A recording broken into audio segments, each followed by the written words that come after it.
Assalomu alaykum, hurmatli obunachilar. Mana shunday tartibda biz chorvani tashkil qilganmiz, qo'ychilikni. Hop. Qo'ralarimiz ham oddiy uslubda, rasxodni kam qilgan holatda mana shunday tashkil qilganmiz. Biz uydan chiqarmasdan turib, qir'adir, tog'larga bermasdan turib, yubormasdan turib qo'ylarni uyda yetishtirib, sog'liqlardan qo'z olmoqchimiz.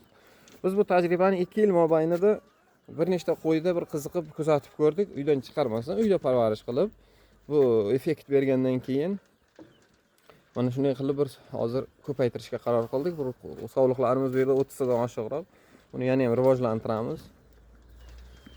Bu nima uchun bunday tashkil qilinyaptiki?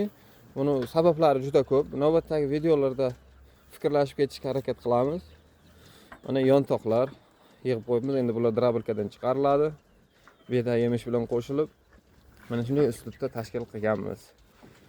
Fikrlarimizni bo'lishib boramiz. Bizning YouTube kanalda, Instagramda, ijtimoiy tarmoqlarda kuzatib, qo'llab-quvvatlab turingizlar azizlar.